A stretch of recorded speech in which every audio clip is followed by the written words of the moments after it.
Good morning. Looks like, hey, it seems like it's working a little better today, huh? We actually logged in this time. Fantastic. Senator, how are you? Good, Mr. Enos. How are you guys? You know, James, it feels like every day I wake up and come to the work about a half hour and craving a whiskey. Well, you know, my worst problem is I watch certain government officials talk and I realize that it's my own fault because I keep going to a Chinese restaurant all the time, ordering Italian food, and getting pissed off at the Chinese restaurant for making bad Italian food. Very true. Well, hey, appreciate everybody being on early.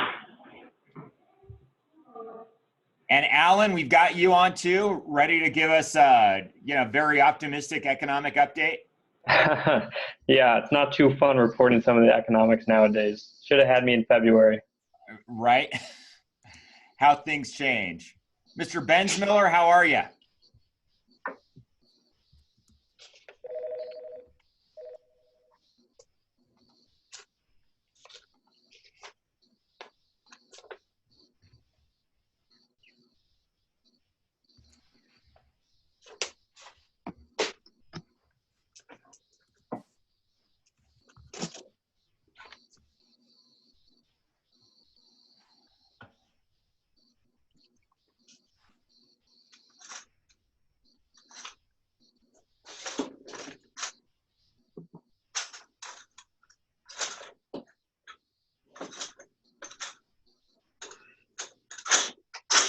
Folks are joining us. I'm seeing some good news on the screen. It looks like the president is signing that relief package today, so that is good.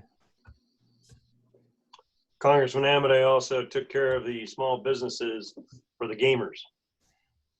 He is a good man. He's been working with us on the PPP. We've had some more success with some banks than others. That money is going 3 to 5 days.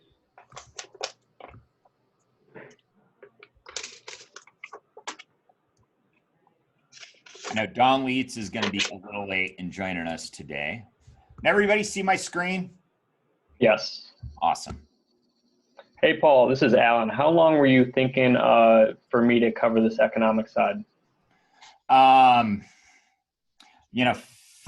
minutes. All right, sure. Is that good? Yeah. Perfect. Planned for more, so I'll cut some out. What's that?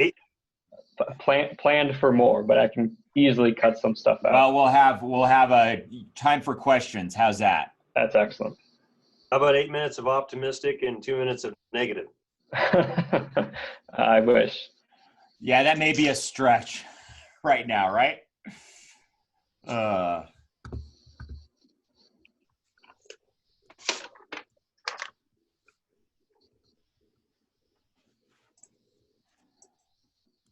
Yeah, I was just talking to our friend Mr. Busselman today, James, and yeah, everybody's in a little bit of a tough place right now. Well, that brings forth the subject of the day. We need to get back to work. Amen.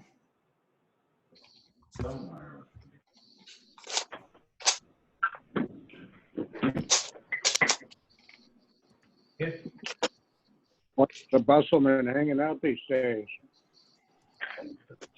He's in good old Reno, Nevada, Mr. Graves. Good, good. Am I supposed to be getting your shining face on my phone? If you did it right, you should. Me without a haircut. I'm going to get that Eddie Munster look here in a little bit. I know the feeling. Just don't violate the law and let your wife cut your hair at home. I mean, that is illegal.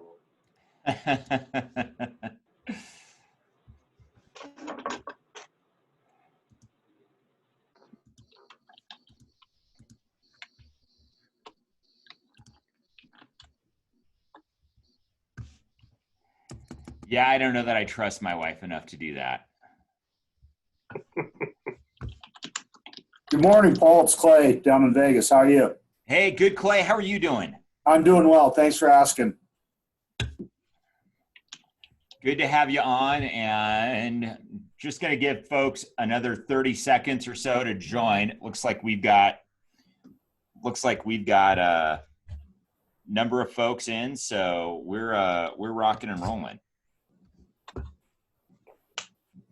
Come back later.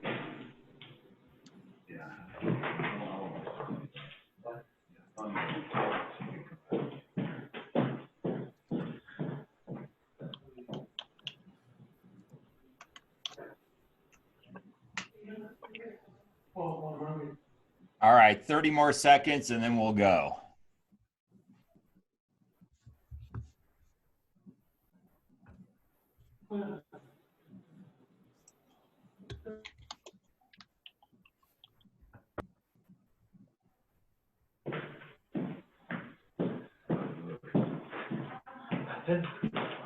Then, spoken to this morning. Yeah, I came in here early this morning. I wanted to see you.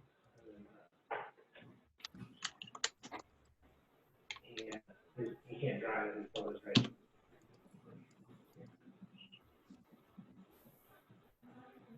Set some blood work on it this morning. Still don't know what.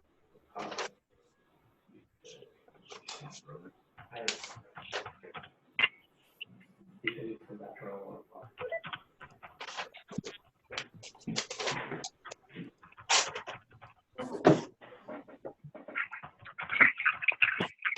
Anybody there? All right, yeah, we are here. All right. We're here. All right, we'll go ahead and get started. Hey, just want to say thank you. Appreciate everybody being on the call today. Just want to give everybody a couple of updates of where we're at this morning. I went too far. Can you hear it, Pat?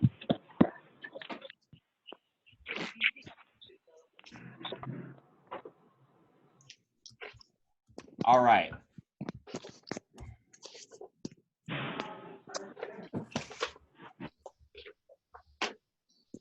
So let's go ahead and start with the Paycheck Protection Program. You know, that's something that we have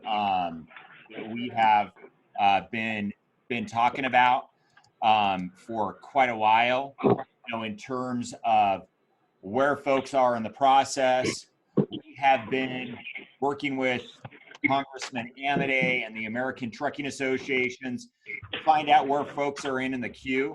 I will tell you, we have had a lot more success with some institutions than others in terms of getting answers, and some we haven't had any real success at all getting any answers from them, you know, in terms of where folks are in the queue, if they submitted their applications, are they going to remain in the queue?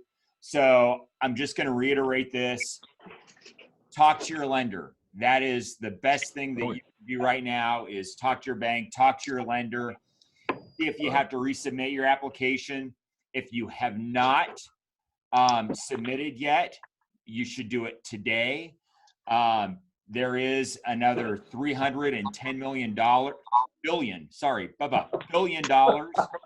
has gone into the program. So that money is available for small businesses. I know there has been some, I don't know what I want to say, misuse of the program, you know, where it was being given to publicly traded companies, or it was being given to folks who really didn't need it, who had other ways of getting money. Just to let everybody know, they are working on that to try to make that available. You know, one of the issues that we've had with the program is that it's been too successful. And I say that in the sense of the SBA giving out more loans in 14 days than they've given over the course of 14 years. So, you know, that is pretty substantial. I know banks have had a little bit of a rough time. Some are better than others. It looks like those states that have a big community bank presence are doing all right. I do have a question. Are owner operators eligible? Yes. Yes, owner operators are eligible. Seems like owner operators and independent contractors kind of got the short end of the stick in this because they had to wait until April 10th to apply. And a lot of that money had already been given out. So yes, you can do that as an owner operator. Go talk to your bank, talk to your lender. 75% of that money has to be used for payroll costs. You can use it for rent, utilities, lease payments, you know, so you can't use it to buy a new truck. You can't use it to buy new tires, but you know, using it for those other things is helpful. Phase 4. So we just signed phase 3.5 that gave that extra money. Phase 4 is something that we're working on with our friends of the American Trucking Association. And well, that did not work. So I will send out what we're looking to do. We've got some liability protections for trucking companies that are moving freight during this time. We have some tax suspensions for things like the federal excise tax, looking at investing in infrastructure. So those are some things that the American Trucking Associations is working on right now. In terms of where we're at in a state level.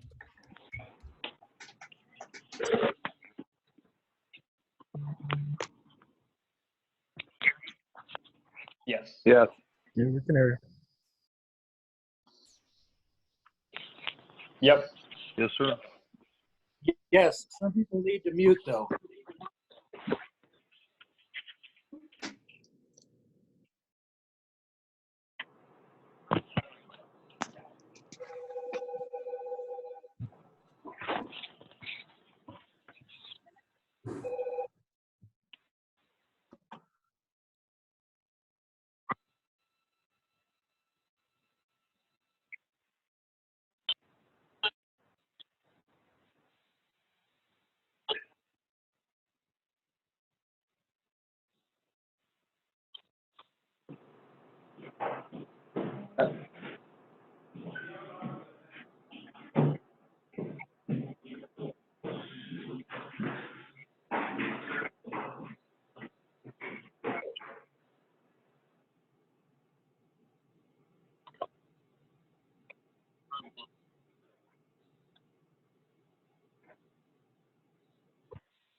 Jesus.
Why is the state to be true?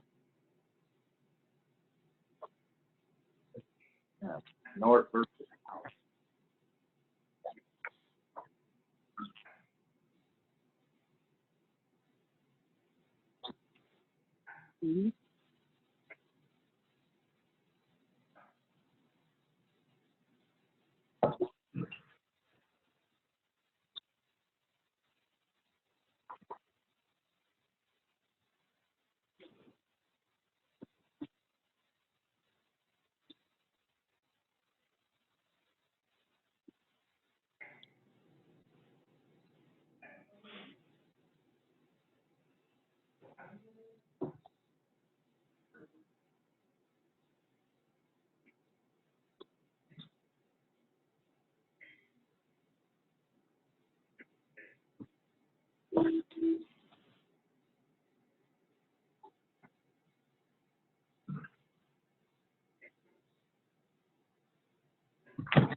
Hey, Paul, this is Laura. How are you? You're doing a great job. You're doing a great job as the host. So I'm hearing what you're saying about the pullback and not wanting to overwhelm the hospitals and the healthcare system. But you know, I've got a friend of mine whose wife is a nurse. She's been laid off. They told me that the hospitals are half full.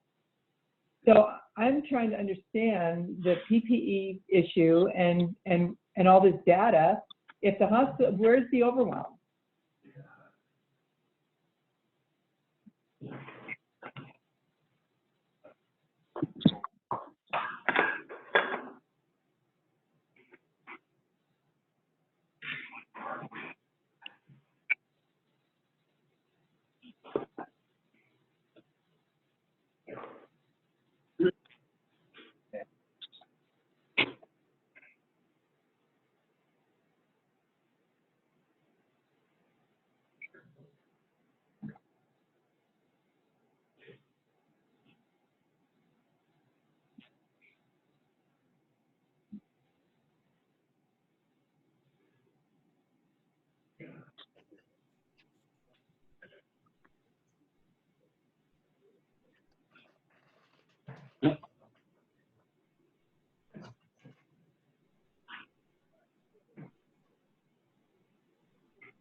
That means you went too fucking far and should have opened it up.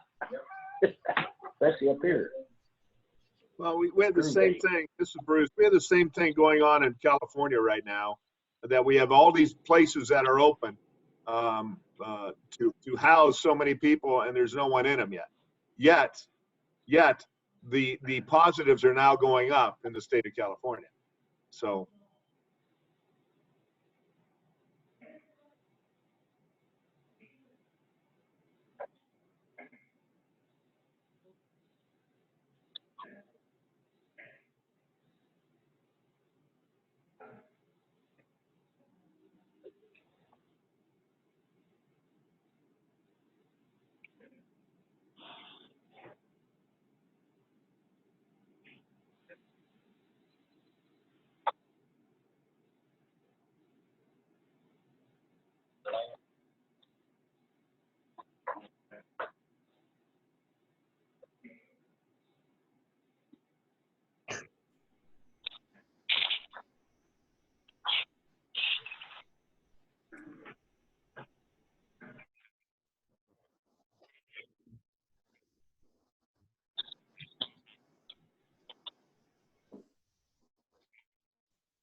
Appreciate those kind words on the last draft of my letter. You personally probably would have liked the first draft of the letter much better, but we had to try to be ability to work with other individuals. I appreciate Bruce's comments on the positives. You guys are 100% correct. The true reality is we need to focus on the hospitalizations. We need to focus on those numbers, the ICU numbers, and the capacity still remaining in those hospitals. Up in Northern Nevada at Renowned, they took 2 levels of the parking garage and converted those into hospital rooms or hospital places for individuals to stay through the coronavirus. They have not yet used one of those, and they still have not come anywhere near the capacity of the regular hospital. They're now asking medical staff to take 40% pay cut because they're not doing their elective surgeries and other issues that normally help fund their operation, because as we know, they're only getting Medicaid money right now. And of course, that's a whole nother subject we could probably talk for an hour on. One of the first people I knew that passed away from it was Joe Diffie. Worked with him on a stage crew in California when I was in college. Of course, they neglected to mention he also had stage 4 lung cancer. So, but again, he died of coronavirus. And that's these are some of the things that are going on right now because they are reimbursed from that by the feds. That we got to figure out how to keep the industry, keep the nation going along. Just so you know, I did buy a semi truck recently, a dump truck, so I'll be trying to get a hold of Enos later to find out where I can get some good used tires, because on the ranch I don't need new ones. One of the things we did do for your industry, though, is we're trying to talk to the actuarials. Need to change in the state of Nevada. You know, your guys' report for industries that may utilize pro group management or other ones, their actuarials are up at the end of this month. Well, it's kind of hard to predict what next month's going to be. They need a little more time to put their data together in order to figure that out. So we are trying to reach out to the governor's office through business and industries to say, can you delay that? You know, give them 15 days or 30 days to try to get better information as we start to figure that out. As far as the information we are figuring out in the state of Nevada, some of the data I've looked at indicate we're going to be probably in the neighborhood of $700 million short for this year and $1.25 billion short next year. Now, in that respect, there's absolutely no way we can tax ourselves that much, nor is there any way we could also cut ourselves that much. So the state of Nevada is going to have to try to find a balance in that aspect, and that's not going to be fun, to say the least. Of course, I am arguing that once the legislature starts again, that should automatically end the Nevada Revised Statutes, Chapter 414, that the governor is operating on, which gives him broad powers. Obviously, many people are becoming frustrated. They're losing their business. We all know that when you see an increase in unemployment, sadly, you also start to see an increase in domestic disturbances, which then leads to domestic violence. And sadly, we also will see an increase in suicides. And I think that people need to look at all of these factors. It's great to lock everybody up and save lives, but at what point does that cost lives? And also, if businesses are shut down, they're not paying the county. And if they're not paying the county then no longer has the money to pay the state for their Medicaid share. Without the money for Medicaid, how many lives do we lose then? So to me, there needs to be a more holistic approach to this rather than just, well, we saved somebody from coronavirus. Certain individuals have looked into the concept of challenging the governor in the state of Nevada and many other states on the legal aspects under the Fifth Amendment takings clause. Unfortunately, governors have broad powers for health. The more interesting aspect is there are several counties in the state of Nevada that are standing up right now, and they're going to be having meetings where their county commissioners are going to say, well, the state's not a phase one, but we are. And the data shows that. And we're going to slowly open up our particular counties. And it's interesting because some of them are doing a phased approach in the realm of, these are the protocols. You need to make sure people wear a mask, maintain social distancing. If you're a restaurant, that means you got to take out, 2/3 of your seating. Some are talking that, and well, we're going to wait on hair salons, and we're going to wait on tattoo parlors. We're going to wait on this, we're going to wait on that. And some of the other ones are going, we're tired of the government picking winners. Let's set forth a set of parameters that people need to follow to keep people safe. But then let's allow the businesses to come back, and they need to follow those parameters. So with that, though, we did send a letter to the governor back on the 16th. It's been a little bit of time. We figure we'll give it a week before we ask him again. We basically asked 4 simple questions, nicely stated, though. What is the likelihood of extending emergency directive stay-at-home orders, closing schools, non-essential businesses, gaming, outdoor recreations, and places of worship past April 30th? What's your deadline to decide if the schools will reopen across the state? He did come out last week, finally made the decision. Senator Scott Hammond had put a letter to him just earlier that day saying, listen, you can't maintain social distancing in a school setting because we've reduced all the class sizes due to class size reduction. So there's no way to get 6 feet between a student. Beyond that, the bell rings and they go out in the hallway. There's no way to maintain social distancing. In the cafeteria, come on. But let's go to the simplest aspect. How are they going to get to school? I mean, how are you going to ride on a bus and maintain 6 feet between those kids? You'd have to triple the number of school buses, at least. So he finally made that decision. Took him long enough. Is there a priority by industry? Which ones can start again with limitations? Will future COVID-19 task force be bipartisan and have representatives from across the state of Nevada? Obviously, in Nevada, we feel a little frustrated at times because it seems that whatever happens in Clark dictates what happens for the rest of the entire state. And so some of the rural counties are getting a little more than frustrated. But with that, Paul, did you want me to have questions and answers, or what do you want to do, boss?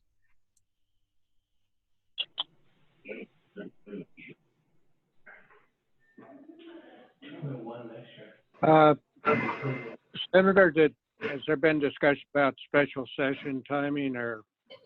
I've heard no discussion on special session timing. They're maintaining that if they call a special session, the governor's still under Nevada Revised Statutes 414 still has all the power, meaning that he actually can still make and write laws by himself without legislative approval.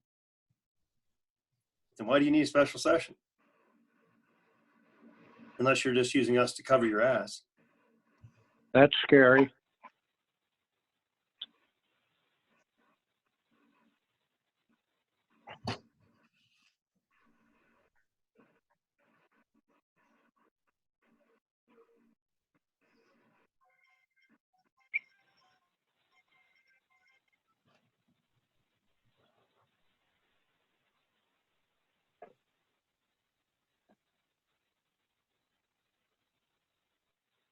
Appreciate that. If you guys have any of those ideas, my cell phone number is 775-450-7666. 6114. You can text me those type of ideas, and we can try to run them up the flagpole.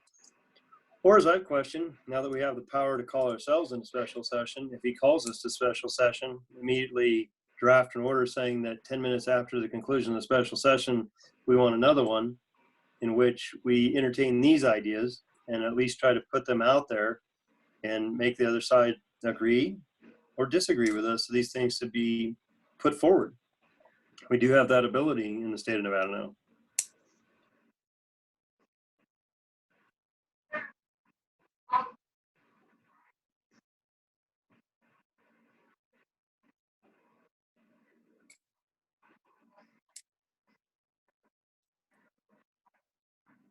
Well, in the state of Nevada, we have a rainy day fund. That rainy day fund is about $450. On top of that, we had about $170 million excess. In that respect, I am shocked that the governor has not declared a fiscal emergency in the state of Nevada.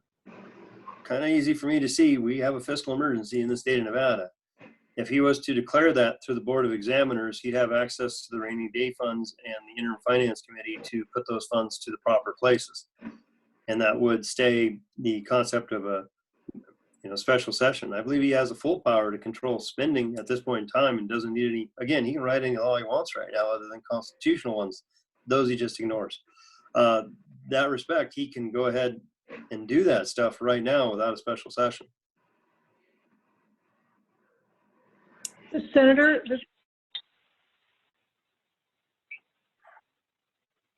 yeah, I had one last one, Paul. Go ahead. Hey, Senator Settelmeyer, where are we at with our lawsuit against the state on their reapplying the taxes that they didn't get the majority vote for? Correct. That lawsuit right now is unfortunately in limbo. We had a hearing with the Supreme Court where we argued that the attorneys for the Legislative Council Bureau should not also be allowed to represent the majority party. That hearing occurred obviously a month ago, and we have not heard anything from the Nevada Supreme Court. And so that's now where we have to try to figure out what do we do to try to move that along, because obviously the major issue is whether or not they have the right to disobey the Constitution of the state of Nevada, which requires a 2/3 vote. And in light of the pending or possibility of a special session, then we need to have that answer before they decide to raise everybody's property taxes by a simple majority vote. Or we just add, I'm going to call Mr. Enos later and talk to him a little further on that. What options do we have in front of us to try to move this along? But in the same respect, is this the right time to push it along when we have so many businesses shut down and then we're coming in yelling, hey, we don't want to pay, this particular amount of money, which we know the state's going to end up, we're in a strange spot. So I'm going to call Mr. Enos and talk to him a little bit later about that. There are a couple of ideas we could try to force the Supreme Court, but as you know, forcing the Supreme Court is usually not a bright idea.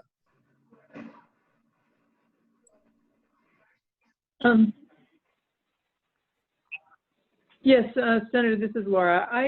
What mechanisms are available to challenge the governor's authority if it's being overstepped? So we've looked into that. I talked to the Nevada Federation of Independent Businesses. They had their attorneys look at it. And sadly, you can try to file something under the Fifth Amendment, the staking clause. However, it really comes down to they have a large amount of power for public health. So in that respect, I think an easy one that could be challenged, but again, somebody has to put the money forward, is his ban on churches. All courts have indicated you don't have the right to tell a church they have to shut down unless you've shut down every business in your community. So if everybody's on 100% lockdown, then you have the right to tell a church no. But if you still have the ability, not to be mean, but if you have the ability for Home Depot and Walmart to still have 100 people inside of it, no real problem having 25 people in a church. Again, limit your capacity, do the safe things. But most churches have shut down anyways and have gone virtual, not because they're afraid, but because they're wise. And so in that respect, as far as what mechanisms exist, you can try to sue in federal or state court. I don't think you're going to have much ability there. enough people could actually sign the recall petition? Or do the counties have the ability just to say, no, we're done. We're going to do this instead. And I think that's going to be the more interesting way to go about it, is for the counties to take a little bit more control of their own powers. Because just as everything, sadly, the governor does is automatically deemed constitutional and must be challenged in a court of law, if the counties do stuff, what they do is deemed constitutional, and then the governor must challenge in a court of law. Yeah, and I do want to say this. I mean, look, I think I feel for any elected official who is in this position today. I want our governor to be successful because I want the state of Nevada to be successful.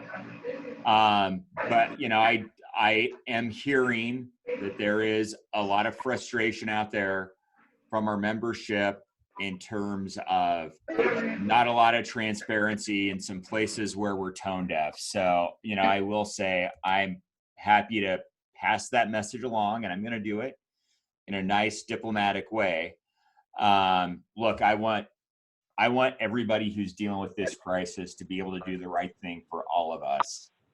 But I think, folks, you know, we've given people a lot of leeway and a lot of latitude, and I'm blessed to have the folks that we have, our agency partners from the FMCSA, the Highway Patrol, the DMV, NDOT, working with us and being there for us. I appreciate that greatly. But, you know, Hey, I think it's kind of where everybody's at right now, is just looking for some answers and some direction. Paul, this is Bruce, and Senator, it's great seeing your smiling face. So I know I'd make you smile. I know it's tough times in the state, but all your state agencies have been working just tremendously. No, just the government tremendously. in Nevada has been doing a tremendous job, from the Highway Patrol to all the departments. We get a little frustrated with the Department of Employment, Training, and Rehabilitation, DETR, but they're just so overwhelmed. They've never had any idea where they've had to deal with this many calls in a period of time. So far, though, people have been doing a tremendous job. There are some management issues, as there are with any organization, that I think need to get resolved a little bit. But as far as the individuals, the boots on the grounds, and the people that are working for the state of Nevada, they've done yeoman's work, in my opinion. Love that thumbs up, Brucey. Hey, James, thank you so much. Really appreciate you. All right, I'm going to hop off unless there's nothing else, and I'll go back to loading hay on my equipment and trying to deal with all the other fun stuff of life. I'm one of those essential businesses, I guess. Amen, buddy. Got to keep my steaks and Rayleighs. Thank you. All there right. You go. Love to. Take care, sir. You too, buddy. So, hey, we're very fortunate today to have Alan Karickhoff, who is an economic analyst with the American Trucking Associations. You know, today was a crazy week. That goes, I your think, mic. Hey, well, folks, you know, I'm trying to mute you if I see your noise, but if you don't mind just muting your phone if you're not talking right now, thank you. We've had a crazy week with the stock market, you know, ups and downs. I'm not sure where it's at right now. Some of it's been driven by what's happening in Congress and movement on the stimulus program. We had kind of a crazy time in the oil market with negative prices, something that we have never seen before. So very blessed to have, you know, somebody who's watching this for our industry, and it's Alan Karickhoff with the American Trucking Associations. He's presenting things for members of the ATA every Tuesday and Thursday at 9 a.m. Pacific time. So that's, you know, one of my Zoom calls that I'm on, you know, taking copious notes, but always seem to get a little depressed and distraught in terms of where we're at. Hey, Alan, I'll let you go ahead and just kind of give us a bit of an economic update. Sure. Thanks, Paul. Good morning to those on that side of the country. It's 1:10 over here on the east side. So thanks for having me on, but I got to be honest, it's really not fun giving these updates on the economy in the state that it's in right now. I wish Paul would have had me on in February when unemployment was at a 50-year low and manufacturing was finally showing signs of a recovery after 6 months of contractions at the end of last year.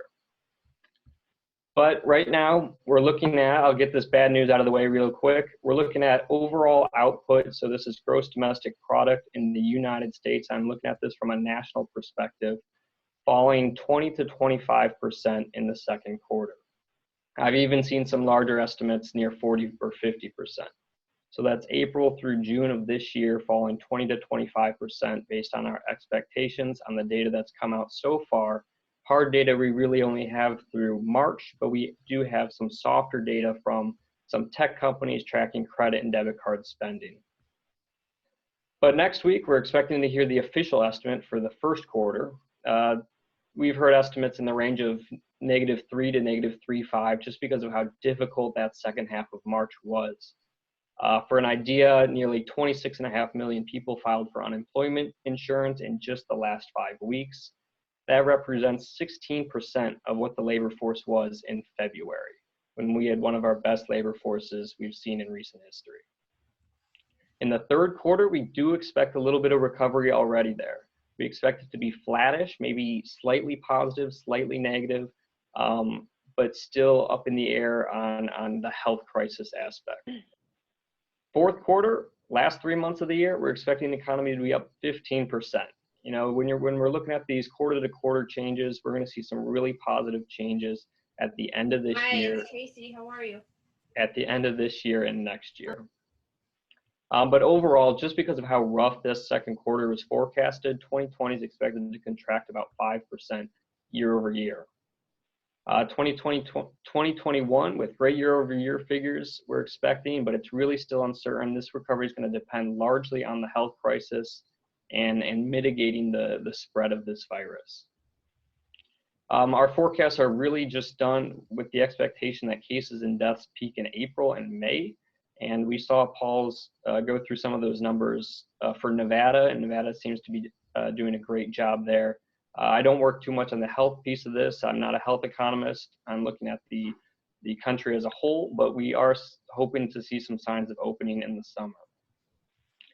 We get a lot of questions about what kind of recovery we're going to see, what letter kind of recovery, U, V, W, and you know, it's really uncertain. I'm happy to go into more depth with that with questions, but it's really going to depend on how soon we can contain that virus. So that's just a very high level overview of the national economy. I'm happy to go into more specific sectors if I get questions about them. But I was also asked to talk about why we were seeing negative oil prices earlier this week on Monday. And to start on that, I just want to say that the physical value of crude oil is not worth less than zero. That's not the case. This is a unique situation that we saw on Monday. So to just do a general overview of what we saw on Monday, the May, that's important, the May crude oil contract for WTI or West Texas Intermediate opened at $17.73 per barrel. And on Monday, we had 2 days left until the contract expired. So when the contract expires, the holders of contracts, these investors who put money into these oil contracts expecting the prices to rise, they had a long position. At the end of this contract, when it expires, they have to take physical delivery of that oil. Usually that's not a problem. This doesn't happen because a trader can find a buyer that has access to storage or to take responsibility for that delivery. So the investor themselves aren't taking delivery. It's traded into a buyer who will take that delivery and be responsible for that storage. Then the investor can roll their investment into a new contract with an expiration that's farther ahead. The problem with the expiration date this time that we saw on Monday was a combination of a couple things. So the expiration date was Tuesday, end of Tuesday. So Monday we ran into a couple issues, all because of this COVID-19 outbreak. The first is that global demand collapsed. Global oil demand collapsed. If you're just looking at the US and gasoline consumption, it was down 40 to 50% in the last 3 weeks compared to the same 3 weeks a year ago. People are working from home and they're under stay-at-home orders. They're not driving as much. This gasoline consumption fell dramatically and that is largely an indicator of demand for oil. The second issue is that there's not enough storage to continue producing oil at the rate that we are without the same rate of consumption that we had been. It really boils down to this. So I'm going to try and explain it in more simple terms without talking about contracts and oil. So if you're moving soon, maybe you're moving in a couple weeks and you've got this old couch that you're trying to sell because you don't want to take it on your move, all right? So you log into your favorite online retailer, you put the couch up for sale, take a couple of pictures, but a week goes by and you're not getting any buyers. So you cut the price down. So that's kind of like what we saw on Friday when prices fell to about $18 for a barrel of oil. So we saw these initial problems of storage capacity and just demand collapsing. So we cut the price down. Couch is now $20 instead of $40. This is an old, rough-looking couch, all right? 5 days go by. You only have 2 days left to sell that couch. So now we're on Monday as far as the oil analogy is concerned. But you still don't have any buyers. So you make it for free for pickup, still not getting any buyers. Monday goes by, but you're still not getting bites. So then that last day before you move out and you have to pay, you still have that couch, but you have to move out. So you have to pay a trash hauler to come pick up the couch, or maybe you leave it by the curb and you get billed for this oversized trash pickup. That's essentially what these investors are doing. They have to sell their positions to avoid taking physical delivery of crude oil. They're paying others to take responsibility for shipping that oil and then storing that oil amid rising storage expenses because of capacity just collapsing. That forced selling that we saw on Monday, it led to May futures trading as low as negative $40 per barrel and closing at negative $37.63. And those are May futures. June futures still closed above $20, $20.43. And I think now they're trading at about $17 or so. So what does that mean for trucking? It means falling diesel prices. We're going to see diesel prices continue to fall over the year and maybe flatten out in 2021, but be considerably lower than anything that we saw last year, or especially compared to 2018. And then following the second quarter, where we saw that 20 to 25% contraction in GDP, these easing stay-at-home orders, we expect to see some easing of stay-at-home orders, and we expect to see some production cuts from these oil rigs. It should lessen the unprecedented oil supply surplus, which will help this imbalance. But until this imbalance between the supply and demand of oil is fixed, prices are going to remain low and relatively volatile. This is the crude oil price that I'm talking about there. It's going to absolutely demolish the energy sector, and it's going to force a lot of distress on producers of crude oil. We're already seeing rigs start to close pretty dramatically week to week. Hey, Alan, I yes. remember a number of years ago when we saw, Saudi Arabia, they wanted to up production and maintain market share, and we're doing a lot to, kill the fracking industry here. We saw rig counts go down, but because it takes a tremendous amount of trucks to provide for a fracked well, everything from the pipe, the cement, the sand, the water, we saw trucking rates plummet. Are we expecting to see that as have an impact? Yes, yeah, and that should really continue through May, because we do expect this peak in demand, a peak and fall in demand. So when demand is at its weakest point, to be in May. So after May, it should start to recover a little bit as we see a bit more of a match between this demand and supply. But as these rigs close, and they are waiting for the last moment to close, it costs a lot of money to close them and reopen them. So they're waiting for the last moment until they actually have to start cutting their production there. But yeah, you will see that in trucking rates as there's not as much of a demand to reopen rigs, and anything below $60 in the U.S. is going to prevent anything from starting up, from expanding. So these producers aren't going to create new rigs while the price is below $60 because it's at cost at that point. Does anybody have any questions for Alan?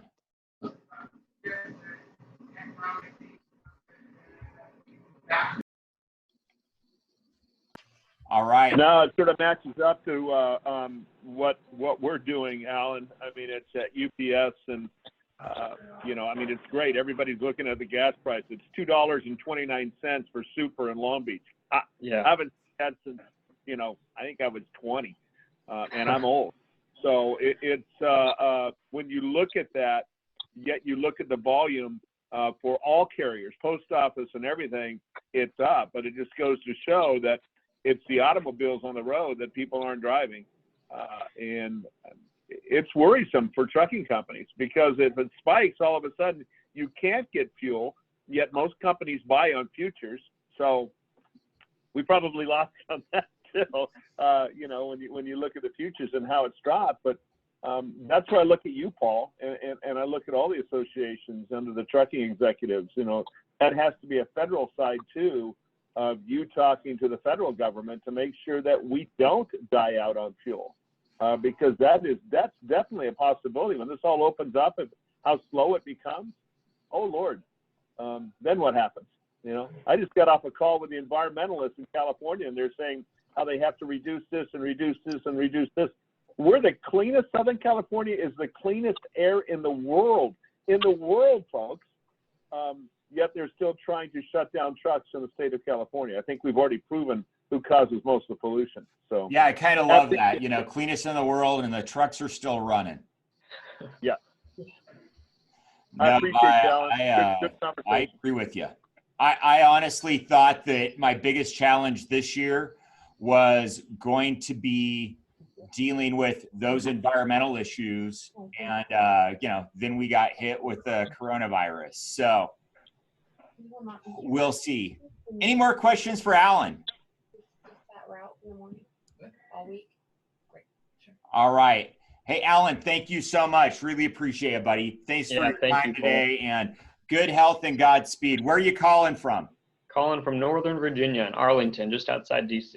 All right. Well, hey, good health and Godspeed, buddy. Appreciate you. Thanks. Have a good one. You too. All right. Let's go ahead and hear from our agency partners. Mr. Bensmiller. Good morning, Paul. How are you, buddy? Happy Friday. Happy Friday, everyone. I've just got a couple items today. They're not super important, but I want you to know kind of what's going on in case you hear the rumors and things like that. So just 3 items. First and foremost, I sent Paul this morning our newest information on the Drug and Alcohol Clearinghouse. Paul, I know you'll send it out today. Yeah, so, we'll send it out, and we'll put it up on our website too. Thank you very much. And it has resources for training people that are going to handle it for you, which I think is a welcomed addition to the clearinghouse as far as how to handle certain circumstances and how to handle return to duty issues and things like that. So anyway, that's first and foremost. Second of all is don't be surprised if you don't hear some rumors that there will be personal protective equipment passed out at rest areas and truck stops in the near future. This is really something coming from probably your group, Paul, the American Trucking Association, but also they've asked us to participate as well, so we'll probably participate in that. And I'm sure CHP and Nevada Highway Patrol will probably be approached at some point too. But that'll be rolling out in the next couple of weeks. I don't know if you covered that or not, Paul, but I just wanted to bring it up. No, that's perfect. And that's just for those of you who don't know, that's just passing out some masks and things like that at rest areas. That'll probably happen over the next couple of weeks. And last, in the West, especially here in Nevada, but all over the West, I've told you guys before that we're doing a lot of off-site investigations as opposed to going into someone. Right now we're ramping up some of those based on when we issue a safety rating to someone and they make some improvements, they'll approach us and they'll ask for an upgrade. And that doesn't affect most people on this call, But again, rumors, I want to kind of quell that, is that, or kind of confirm it, I guess, is that we're doing more of those where we contact over the phone and we try to discuss that and maybe even do a review and then a possible upgrade.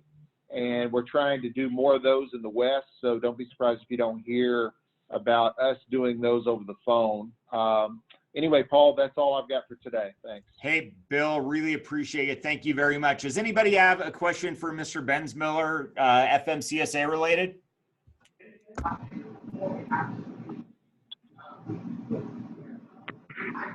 All right.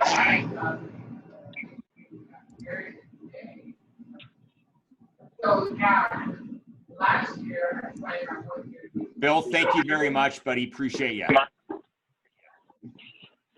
Hey, Christy, can you mute your phone, please? Christy, mute your phone. I got it. Thanks, Bruce. Just trying to run through these. Always fun. I feel like a screener on a radio show. All right. Let's go and talk to our friends of the Nevada High Patrol. I know we've got Clay Madsen on. Do we have Don Plowman on as well? Yep, I'm on, Paul. Can you hear me? Yes, sir. Perfect. Good morning. Good morning. Well, for us, we're status quo right now. I know our director's working with the department heads to try to come up with a plan to bring everybody back full time and decide what phase they're going to do that in and how that's going to play out. So we should have that hopefully in the next week or so. But for now, we're still maintaining the same plan we've been going on since the shutdown.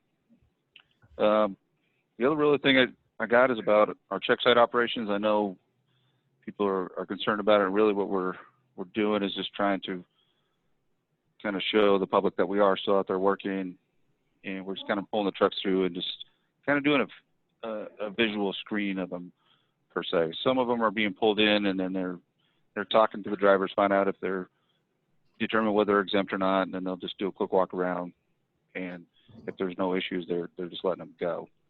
And some are just doing a visual, either over a WIM scale or something to try and, make sure they're not overweight or something like that. But really what the violations are finding, the guidance has been, if there's an egregious violation that's going to cause a safety violation or safety hazard for the public, then yeah, we got to take some sort of action. And so then they're relying on the state law to get that corrected. But the majority of the violations they're finding, like tires and stuff, these can all pretty much be corrected by good post-trip or pre-trip inspection. So I would just recommend each company have their drivers make sure they're doing solid pre-trip inspections. I'm not sure that it falls in any of this membership, but the violations that they're catching would have certainly been caught by the driver. And that's really all we got. No real changes for us yet. Hey, we're still trying to work through all those masks that Bruce gave us. Well, hey, it's much appreciated, my friend. Don, thank you so much. Hey, Don, this is Bruce. We're working on something else too. We're realizing the N95s were great, but now we're finding out so many of the workers out there that are wearing N95s that they can't breathe when they're working. And really, talking with the CDC yesterday, they're stating that the regular surgical mask, the cloth ones that go across, are good for the people who are out. So I'm working on those two for you. So I'll keep you posted. Oh, that'd be great. I appreciate it. Yeah, they are thick, but for a reason. They're good masks, but yeah, they are. Yeah. You're not running a marathon with one of those on. No, you're not. Hey, Lieutenant, thank you so much. Let's go ahead and talk to our friends of the Nevada DMV. Dawn, are you on? I am, Paul. Can you hear me? I can. All right. Good morning, everyone. It's been a lot of great information today. Thank you, Paul, for coordinating all of this. I appreciate it very, very much. We really don't have a lot to update you on. We're still operating with a skeleton crew in the back office, and until the governor gives the go-ahead to start reopening offices and stuff, this is going to kind of be our norm for a bit. We do have staff that are responding to the email box that we have set up, and we are returning calls, getting people on the road, doing what we can. The biggest news I have is IFTA returns are due on Thursday. So for those of you that file those, we do need you to get those in statutorily. That date is set. We are working with companies, so if there's a reason that you can't pay or you've got something going on, please contact us. We are going to work with you on that. But the biggest thing, like I said, is that those returns are due this next Thursday. So other than that, I'm available for questions. Anybody have any DMV questions? I just got this Bruce from UPS and from Lita and all of us at UPS. I just want to thank you for working with the truckers and making things happen for us. So your team, even though it's a skeleton team, you're all rock stars to us. We appreciate you. Thank you very much, Bruce. I'll pass that along to my staff. This is Robert from UPS. After our drivers go through and our testers test them and they get their license, is it possible, since you have people in the office, that we could set an appointment up to come down to finish off the process so they actually have their CDL? Unfortunately, Robert, that can't be done until the office is open.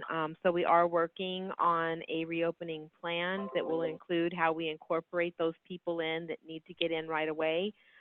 So we are being very focused on our reopening plan and trying to accommodate as many of these things as we can.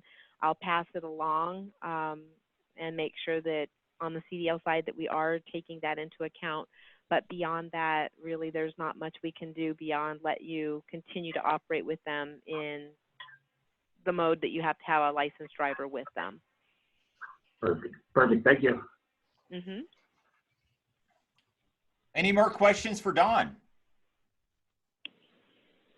Don, this is Brad Ball at Roadmaster. I just quick question. Is there any indication that you might find a way to allow third parties to issue knowledge tests? At this point in time, the answer to that is no. Again, I can pass that along and see the longer we're staying closed, the more challenges we're facing. So I can pass that along and see if there's any additional discussion on that. But as of the knowledge I have today, the answer to that is no. Okay, follow-up question then. Have you researched ways that the DMVs in Nevada can start issuing knowledge tests and permits again if for some reason this is drawn out any longer? So kind of in line with your previous question, we are looking at that. We realize that this is going to be an area that we are extremely backed up in and one that requires a visit to the office. So we are looking at the options that may be available to us, whether third party or otherwise, but at this point there's not been any decisions made and we're just exploring all options right now. Okay. What we're finding in a number of states that we operate in is that the DMVs are allowing for CDL-related appointment-only visits on a limited basis. Okay, I can certainly pass that information along. Again, like I said, the longer we're closed, the more challenges we're facing.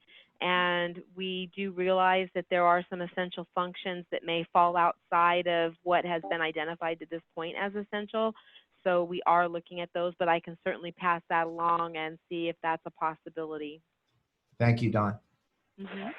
Thanks, Don. Thanks, Brad. Any more questions for Don? Hey, Don, thank you very much. Appreciate you being on this morning. Hey, all right, welcome. Let's go to Hal. Can you hear me on the phone? Yes, sir. Okay, my little computer doesn't have an eyeball, so you can't see me. So in DOT, we are designated as the state's emergency support function #1, transportation. So we don't usually get in your guys' business, but the State Emergency Operations Center asked me to at least keep my finger on the pulse of trucking in Nevada. So I listen in on these calls, and each time I'm just going to offer up that if you have any sort of state needs, we work directly with the State Emergency Operations Center, who works with the governor, and any, taxes, all those kind of things that you guys have to deal with. If there's issues you feel like we can help out with, you just need to reach out and let us know. Hey, Hal, I really appreciate that. Tracy Larkin and I, Deputy Director, have been communicating via text. I'm not sure where we're at right now, but I mean, there was, some conversation about food trucks and rest stops. Now, I know Nevada is a little more difficult than some of the other places because a lot of our rest stops are, in very remote locations, but is there, any update or movement on that? I haven't heard, but I will definitely pose the question and see what was the actual question. Are they trying to shut them down, or what? No, to allow a food truck to go to a rest stop. Oh, that's great. No, I didn't hear that, but I will ask. Well, hey, my friend, I appreciate you very much.